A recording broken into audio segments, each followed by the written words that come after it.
Pada video kali ini, saya melakukan praktik belajar dengan menggunakan model PBL. Mulai dengan mengenali masalah, bekerja sama dalam kelompok untuk mencari solusi, menyajikan hasil diskusi, hingga akhirnya menarik kesimpulan bersama. Fokus materi pada pertemuan kali ini yaitu limitasi kecerdasan artifisial. Kecerdasan buatan atau KA memang mampu menghitung jauh lebih cepat daripada manusia. KA dapat memproses data, memberikan jawaban, bahkan memainkan permainan dengan strategi yang sulit kita lawan. Namun, pernahkah kalian berpikir, apakah KA juga bisa merasakan emosi seperti sedih, senang, marah, atau bingung seperti manusia? Ya, ternyata meskipun KA terlihat sangat canggih, ia tetap memiliki keterbatasan. KA tidak bisa merasakan emosi, tidak memiliki kesadaran diri, dan hanya bekerja sesuai dengan data serta perintah yang diberikan. Inilah yang kita sebut sebagai limitasi kecerdasan artifisial. Assalamualaikum warahmatullahi wabarakatuh. Waalaikumsalam warahmatullahi wabarakatuh. Selamat pagi semuanya. Pagi luar biasa. Apa kabar hari ini? Baik, alhamdulillah luar biasa. Allahu Akbar. Masya Allah.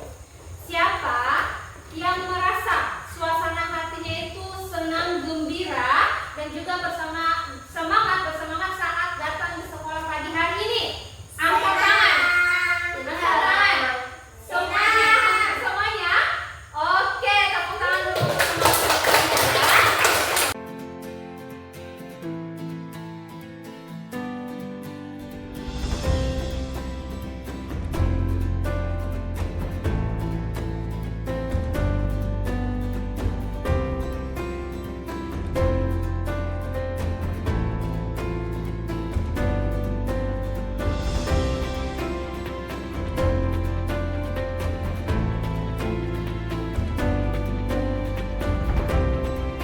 Di pertemuan sebelumnya, apakah dari kalian masih ada yang ingat apa saja materi yang kita telah pelajari?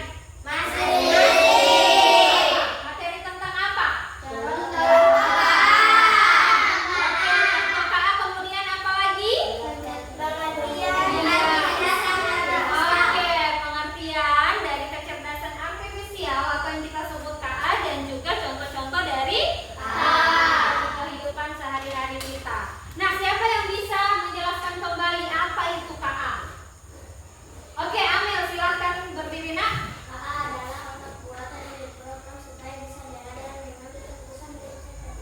Oke, tepuk tangan. Kalau contohnya, ada yang bisa memberikan contohnya dalam kehidupan sehari-hari? Oke, apa contohnya? Oke, menonton YouTube masih ada? Ya, silakan. Bermain game di HP, tepuk tangan.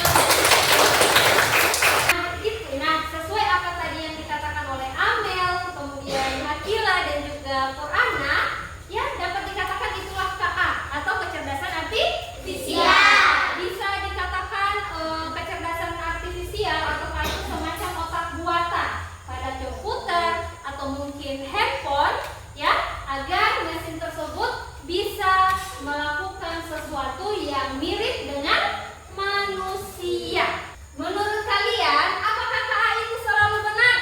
Iya.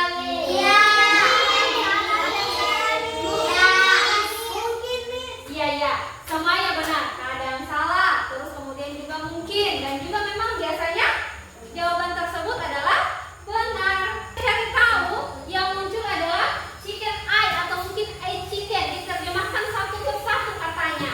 Ya memang seperti itu ya. Itu memang KA seperti itu. Dia akan menerjemahkan tidak sesuai dengan apa yang kita maksud atau apa yang kita inginkan. Nah, itulah salah satu yang dikatakan limitasi KA atau KA itu mempunyai keterbatasan. Berkaitan dengan itulah yang akan kita pelajari pada hari ini. Materi yang akan kita pelajari pada hari ini yaitu tentang limitasi KA atau keterbatasan KA.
Ana Yasin. Perkenalkan nama saya Barin. Perkenalkan nama saya Nurul. Kami dari kelompok YouTube akan mempresentasikan hasil diskusi kami.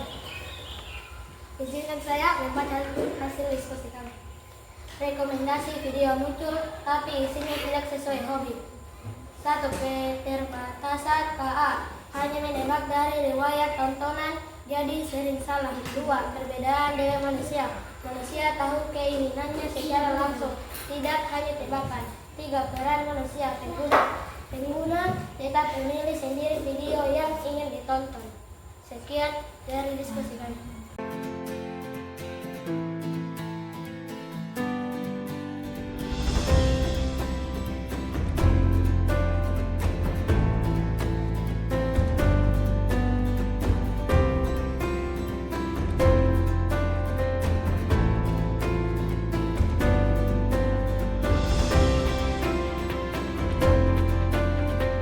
Kalau manfaatnya kita mempelajari limitasi KA untuk saat ini, untuk apa?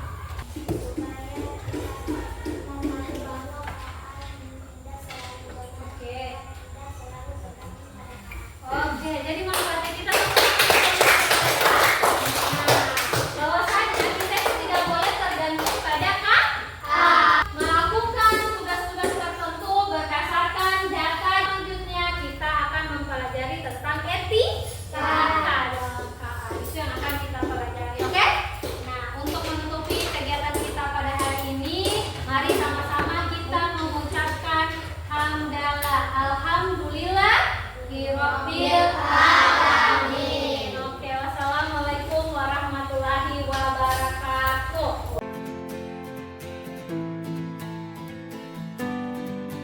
Perkenalkan, nama saya Divina Darindra dari kelas 5B. Setelah saya mempelajari limitasi KA, saya sedang belajar tentang limitasi KA. Sekarang saya mengerti kenapa manusia masih penting. KA tidak bisa punya ide baru atau memahami perasaan, sehingga saya lebih hati-hati jika memakai teknologi. Setelah mempelajari KA, saya senang bahwa hari ini saya baru tahu kalau KA tidak selalu benar, ternyata bisa salah dan tidak bisa berpikir seperti manusia. Saya jadi paham kalau KA hanya alat bantu, bukan pengganti manusia.